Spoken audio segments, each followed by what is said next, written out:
Sugar, pressure, thyroid এর বাইরে একটা মহামারী কিন্তু আজকালকার দিনে দেখা যাচ্ছে, সেটা হচ্ছে ভিটামিন ডি এর ঘাটতি আমাদের শরীর থেকে। তো এই ভিটামিন ডি আমাদের শরীরে কেন ঘাটতি হয় আজকের এই ভিডিওতে আমরা আলোচনা করব। প্রথমত, ইনঅ্যাডিকুয়েট সানলাইট এক্সপোজার মানে হচ্ছে যদি আমরা ঠিকঠাক করে সূর্যের আলোতে নিজেকে না স্নান করাতে পারি, সেই ক্ষেত্রে কিন্তু ভিটামিন ডির একটা অল্পতা আমাদের শরীরে দেখা যায়, একটা ঘাটতি কিন্তু দেখা যায়। তবে অনেকে একটু তর্ক করেন যে আমার তো সারাটা দিন বাইরে কাজ, সূর্যের আলো ঠিকঠাক করেই লাগে, আমি মাঠে চাষ করছি, তা সত্ত্বেও আমার ভিটামিন ডি এত অল্প কেন? তো বাকি যে কারণগুলো সেগুলো হচ্ছে যদি আমাদের কিডনিতে কোনো সমস্যা থাকে বা লিভারে কোনো সমস্যা থাকে, সেই ক্ষেত্রে কিন্তু আমাদের শরীর ভিটামিন ডি ঠিকঠাক করে ম্যানুফ্যাকচার করতে পারে না। তৃতীয়ত হচ্ছে যদি আমাদের সেরকম হজমের কোনো সমস্যা থাকে, যেমন হচ্ছে ক্রনস ডিজিজ অথবা সেলিয়াক ডিজিজ, এই জিনিসগুলো বা মেজর কোনো পেটের কোনো সার্জারি হলো, তো এই জিনিসগুলো থেকেও কিন্তু ভিটামিন ডির একটা ঘাটতি আমাদের শরীরে আসতে পারে।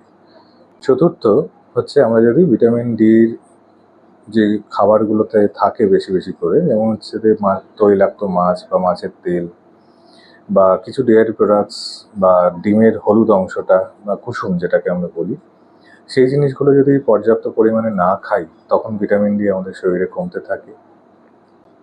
এর বাইরে হচ্ছে আমাদের বয়স, যেটা কিন্তু আমরা ধরে রাখতে পারি না। তো বয়স যত বাড়তে থাকে আমাদের স্কিনের টেক্সচার বলুন, স্কিনের যে ঘনত্ব বলুন, সেটা কিন্তু আস্তে কমতে থাকে। তো সেইখান থেকে ভিটামিন ডি এর যে অ্যাবজর্পশন সেটাও কিন্তু কমতে থাকে। এরপরে হচ্ছে যদি আমাদের ওবেসিটি চলে আসে বা আমরা খুব যদি স্থূলতা চলে আসে আমাদের জীবন, সেই ক্ষেত্রেও কিন্তু ভিটামিন ডির অ্যাবজর্পশন কিন্তু কমতে পারে। এরপরে হচ্ছে যে আমরা আমাদের অনেকের কিন্তু একটুখানি, আমি কোনো রেসিজম বা রেসিস্ট কমেন্ট করছি না, কিন্তু অনেকের স্কিন একটু ডার্কার টোন হয়, মানে অনেকে একটু শ্যামবর্ণ হয়। সেই সব মানুষদের ক্ষেত্রে মেলানিনের যে প্রোডাকশন বা মেলানিন হরমোন যে প্রোডাকশন হয় সেটা কিন্তু অতিরিক্ত বেশি। তো সেইখান থেকে ভিটামিন ডি এর যে অ্যাবজর্পশন কিন্তু অনেক সময় এই ডার্কার পেশেন্টস বা শ্যামবর্ণ লোকেদের বা মহিলাদের অনেকটা কম থাকে। তাহলে যে সিমটমসগুলো আমরা ফেস করি, যে ভিটামিন ডি কমে গেলে যে গায়ে একটা সবসময় ম্যাচম্যাচে ভাব, একটা উইকনেস, সবসময় একটা দুর্বলতা ভাব, হাড় পাঁজরে ব্যথা, সকালবেলা উঠতে গেলে ঘাড়ে ব্যথা, কোমরে ব্যথা, এগুলোকে উপেক্ষা করবেন না। যত তাড়াতাড়ি পারেন নিজের নিকটবর্তী ডাক্তারকে দেখান।